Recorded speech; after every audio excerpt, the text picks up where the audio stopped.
So, customers lie. A bit strong, maybe. The customer's always right? Not sure. So, this is the 80-20 rule, so that says that they're probably 20% right at best. So let's have a look into that. WD-40, everybody know what WD-40 is? Anybody know what the 40 is? Yeah, it's the 40th version, so they got it wrong 39 times. So how about another example? Dyson. Dyson got it wrong 5,271 times before he came up with a working vacuum cleaner. So the customer's always right. How about industrial equipment stabilizers? Anybody heard of those? How about a Slinky? They got it wrong and then they got it right. 3M, super strong adhesive. That was such a terrible disaster that when you stuck something on the wall with it, you could come straight away and pull it straight back off again, which was handy because then they took their failure and turned it to Post-it notes. Artificial quinine malaria drug. Some scientist was trying to make an artificial drug for malaria, ended up with black sludge that was useless, but it stained a piece of silk. And he invented the colour mauve. Well, not invented the colour mauve, it was the colour, but at the time that was more vibrant than anything else that was being produced at the time. So again, he got it wrong, but he got it right. How about this one? Groovy textured wallpaper. In the 1960s, a company released groovy textured wallpaper, and that was a failure. So they had another go and released it as home installation, and that was a failure as well. So then, luckily, IBM needed to ship some computers, and they needed some packaging. So they used this stuff to package the computers, which you probably recognise. Bubble wrap. So the customer's always right. More likely, the customer's always wrong. And it's agility that makes them successful, the ability to sort of change direction. So I want to introduce my first Agile coach. And we did a Scrum project. So at the start of the week, we planned what we were going to be doing. We'd look for any kind of impediments, any kind of dependencies. Every day, we'd have a little meeting and look what we'd done the day before, look what we'd got half done the day before, see what we need to do to finish it off, and then we'd look at what we might be able to do that day. End of the week, we'd have a look back and see how we got on, see how we might change going forwards. We had a job list, dependencies. We were tracking progress towards a goal. And we're doing Scrum. We didn't call it Scrum, we called it doing a loft conversion. And my coach was Mez the Builder. So when I was sort of looking for a builder for the loft conversion, I sort of had two choices. I got a quote from one guy who was fixed price, fixed scope. And if anybody's used suppliers in this part of the world, they have quite a fluid concept of deadlines. And the alternative was Mez the Builder, and he said, if you keep on giving me money, I'll keep on building for you. And I'd like to think I made the decision because I was looking for a more agile approach. It was probably more likely that the funding model we were using, a customer would book a room, they'd give us a 50% deposit, we'd then give that deposit to Mez to build part of the room that they were going to be staying in. So our timeline was quite fixed. So having a fluid timeline, everybody probably knows about the Agile Triangle. You can fix 1 out of 3 things, 2 out of 3 things. You definitely can't fix 3 out of 3 things. And timeline was the one thing that we needed to be fixed. So going for the fixed price model wasn't going to work out for us. And Mez was quite a lean thinker. So one of the things when you're doing a loft conversion, at some point you have to take the old roof off and put a new roof on. And we're in this country, so that has implications. What you can do is put an umbrella over the top of your house called a top hat. But they're substantially expensive, and if it doesn't rain, that's a waste. So what he says, you know what, it's going to cost a bit more to have it done at short notice, but let's wait and see what the weather's going to do. And if the weather looks good, we won't have a top hat, and if the weather doesn't look good, we'll put it on there. So we did that. Got close to the time, checked the weather, looking good. Got close to the time again, so right decision time, we're going to do it. We're going to not have a top hat, and we're going to take the risk. So the day the roof came off, it looked like this. It was this kind of time of year, but blue skies, perfect. So I dropped my son off at the nursery. I had a roof. I came back from the nursery. I no longer had a roof. It's impressive how quickly a roof can be removed by a bit of manpower and some tools. So Mez calls me up to the top top of the roof and says, come and look at this. And he'd sort of held up 2 pieces of wood. And that's a prototype window in the building trade. And I sort of looked through this prototype window, and there was a sea view there. I knew there was a sea view there. I knew I lived by the sea, but I didn't realise that sort of from that corner of the building we'd get a sea view. So again, if I'd taken a fixed price route, there was no way I could have put a window there, but because I'd saved a load of money from not having a top hat, and we're building in a more agile way, we've got a window there, which is, that's my sea view window. And that's sort of, for me, that is the essence of agile, taking advantage of those sea view moments, and taking advantage of the opportunities, and it's sort of business terms, it's a pivot, so you pivot your direction. So let's look at some pivots. Game Never Ending. Some of you might know it, some of you might not. Wasn't very successful, but what was successful, people sort of used it for sharing photos. They didn't play the game, but they had quite a good photo sharing aspect to it. So the company pivoted and became Flickr. Another one, Glitch, another game.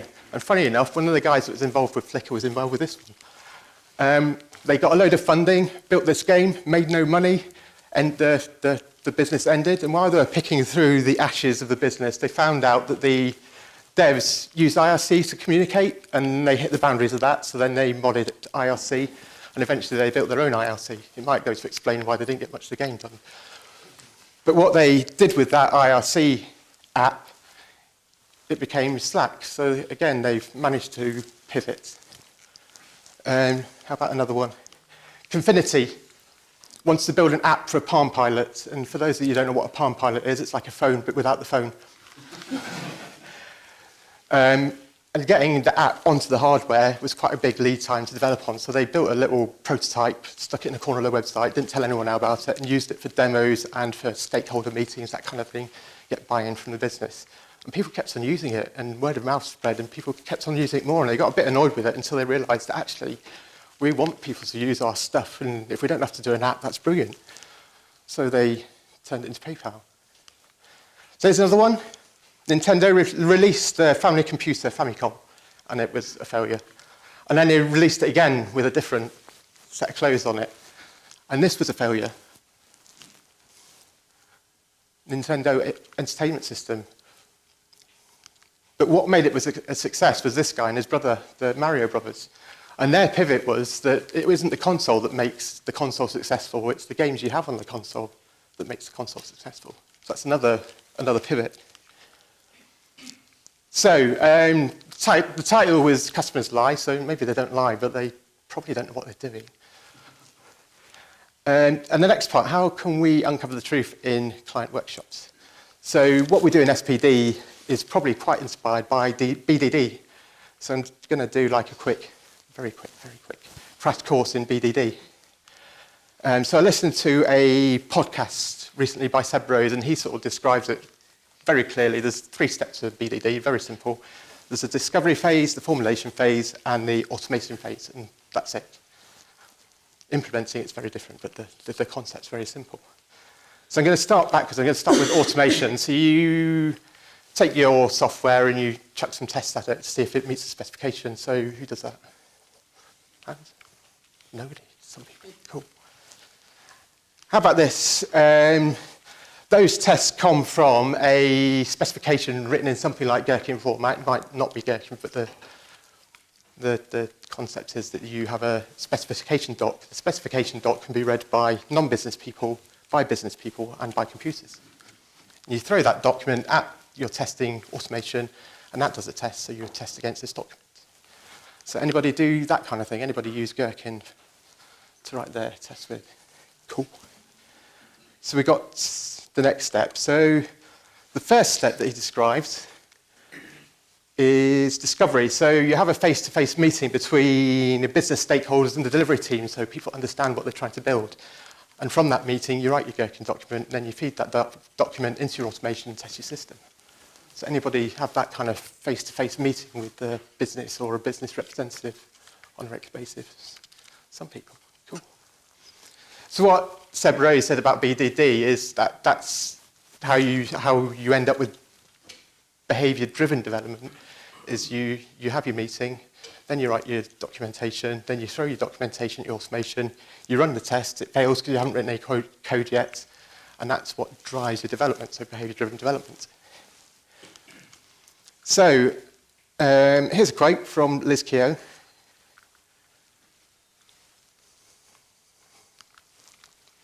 So a story card is a placeholder for a conversation, and what that conversation is about understanding what's being asked of you and why it's being asked of you.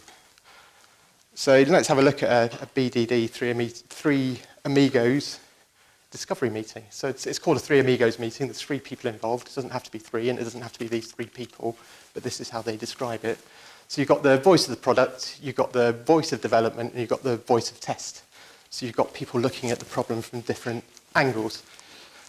And then you undertake deliberate discovery. So you go probing for the edge cases and the corner cases and where the behavior of the system changes. So if you imagine a square, if you look at a line, it doesn't tell you very much, and you go a bit further down the line, and that doesn't tell you very much. But when you get to the corner, that tells you something. That's where the behavior changes in a system. So I can illustrate that with a little example. We're building a login system. So the card says when John logs in, he gets forwarded to the dashboard. And then Dev pipes up and says, what about if they get their username and password wrong? And product says, yeah, well, we'll display a message. Sorry, those details don't exist in the system. Please try again. And we think, yes, we've done it. Got it specified. And then test pipes up because they're awkward and says, what about if they get their username right, but they get their password wrong? And product goes, yeah, I hadn't thought of that one. Well, we're dealing with security somewhere else, so we want good user experience, so we'll display a message. Sorry, John, you got your password wrong. Please try again. So we've got some examples to describe the system there. And we can take those examples and turn them into our Gherkin doc. So we can go, given a user called John Smith, when he tries to log in with an incorrect username, then you'll see a message, sorry, your details are wrong. And we've got another scenario, given a user John Smith, when John Smith tries to log in, then he will receive a message, sorry, John Smith, you got your password wrong, please try again. And then a third scenario, given we've got a user John Smith, when John Smith tries to log in with the correct username and the correct password, then it'll be forwarded to the dashboard. So that's deliberate discovery. You go probing for those edge cases, then you can write that into a file, you feed it to test, run your tests against it, and that's behavior-driven development. So the question I wanted to answer was, how can we uncover the truth in client workshops? And that gets us a long way towards that. And there's just one fly in the ointment. Remember that first bit of the talk where I said the customer's always wrong? And if they are right, they're 20% right at best. And you meet a customer for this first time. We do quite a lot of this with SPD, so it's Greenfield. So they've been thinking about this for ages, and their mum's told them it's a brilliant idea, and their friends have told them it's a brilliant idea, and they've been to a breakfast meeting, done a 5-minute lightning talk, and everyone there says, yeah, that's a brilliant idea. And then we've got to break the news to them that it's 20% good, maybe, if you're lucky. And that might not go too well.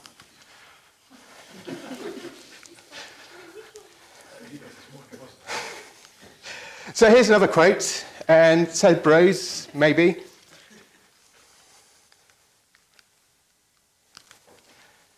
So the customer has the right to be wrong with dignity. So we've got discovery, we've got formulation, and an ingredient we add in SPD is the brain dump. So as people, we're storytellers, and we access information by telling stories. So we ask the client to tell their story, tell us about their product in their own words. We listen to them, write down notes, and try not to interrupt them, so they can linearly walk down their story and get to the end. If you interrupt them, they're going to go backwards anyway and tell you the bit that they wanted to tell you. So if you just let them get it all out in one go, it gets it over quickly. Might not seem like it at the time, but it does. And I read a book recently, and I had a little light bulb moment and realised another reason why this might work quite well for us. The book was called The Chimp Paradox. And in that book, they describe psychology of people in this way. It's got a simplified model of the brain. It's in different areas. We're just interested in a couple. We're interested in the limbic area and the frontal area. So in the limbic area lives a chimp, and the chimp's got one personality. And in the frontal area lives a human, and the human's got another personality. And those two personalities have got different ways of thinking. We've got the chimp, who interprets information with feelings and impressions and uses emotional thinking to decide on a course of action. The chimps are ancient brain. It's pretty much hardwired. It's our survival. It's where our survival instinct comes from. So fight, flight, freeze. Ah, tiger, run. Ah, another chimp, let's bite. Ah, rhinoceros, stand still and hope it doesn't see us. And that's built in. And the point of reference, because it's quite an ancient part of our machinery, is the law of the jungle, because that's where it's come from in history and evolution. And the way information gets to the human, first of all, it gets processed by the chimp, and the chimp thinks there's no threat to it in any way. It will pass on to the humans to take control. And that can be tracked inside the brain from scans. You see the blood flow going to the chimp, and if the chimp's happy, then the blood flow goes to the human. So you can't hijack the chimp. You've got to wait for the chimp to do its thing before you get the chance to the humans to take over. So we've got the human. The human assesses information with facts and truth. Might not be the truth, but sort of more logical thinking, and uses logical thinking to make decisions. So we've got emotional thinking, jumps to opinion, black and white, paranoid, catastrophic, irrational, emotional judgment. Black and white's brilliant if you see a tiger and you go, tiger on telly, tiger in the zoo, tiger. You don't care, you just run, tiger, deal with whether it's a real threat or not, which is great for the jungle. We've then got the human. Human works evidence-based, rational, context and perspective, shades of grey, balanced judgment. So if we're going to tell either of these two personalities that they're wrong, and we're going to ditch 80% of their features, and then probably, because we like to release small incrementations, we're going to ditch 80% of the 80%, 80% of the 20%, that's who we want to be speaking to. We don't really speak to the chimp, that's not going to work out. So we want to speak to the human. So I just want to sort of give an illustration of chimp thinking. So I'm driving to work, get to Chivy Cross, a little bit stressed because I'm a bit late anyway, and then someone cuts me up. And not only do they cut me up, I go to drive down my exit, and they're in front of me at 45 miles an hour. So then I'll show them, I'm going to drive right up behind them. I showed them, and then they sort of pull over and I drive off. And they're a bloody idiot, you don't see me. And then I get to work, go to the top of the stairs, and I sort of feel a bit more relaxed now. I think that was a bit embarrassing, that's quite dangerous. So we've gone from chimp thinking to human thinking. What's happened is the chimp in the car that cut me up has invaded my territory, and they've threatened my dominance. So I've invaded their territory, and I've asserted my dominance, and then I've been screeching about it, bloody idiots. And then they've calmed down. And in the book, they describe that as exercising the chimp. So it's sort of one way to get past chimp thinking to human thinking is you sort of let everything out. And then the blood flow switches once the threat's gone from chimp to human. So,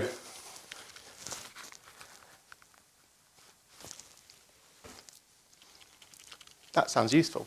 That's useful for us. We want to get our client from chimp thinking to human thinking. So we let them tell their story. We let them get everything off their chest. Meetings are quite stressful. Meeting new people, the people in the room are meeting new people. That's all quite stressful. So that's going to sort of get us towards chimp thinking. So the client tells their story. We all settle down. We all get to humans, and then we can speak human to human, and we can tell then the client that they're wrong. So, how can we uncover the truth in client workshops? We do a brain dump in SPD, that's let them tell their story, puts their client at ease, exhausts their chimp, gets out their story in their own words so they can access their story in the way they want to access it.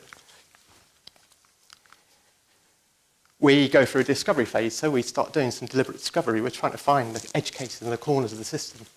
So if you imagine our login system again, our login system's there because we want to go to a dashboard, and our dashboard's there because someone needs to access a report once a month. That report doesn't change, it's just every month a new report comes there.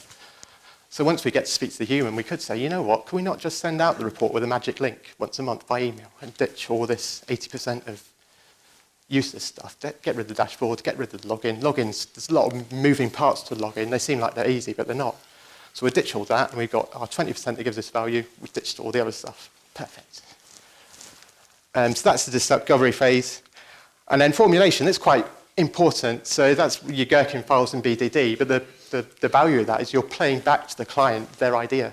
We draw on the board their client's idea and play back to them, and then we get some trust then because the client goes, yeah, that's my idea. In fact, not only is it my idea, it's better than my idea. You've done a better job of telling me what I was thinking. We quite often get that, which is cool. And then they can also feed back to that and go, yeah, you know, it's right, apart from this bit here, we just tweak that. So then you've got a relationship and confidence that moving forwards, we're on the same hymn sheet.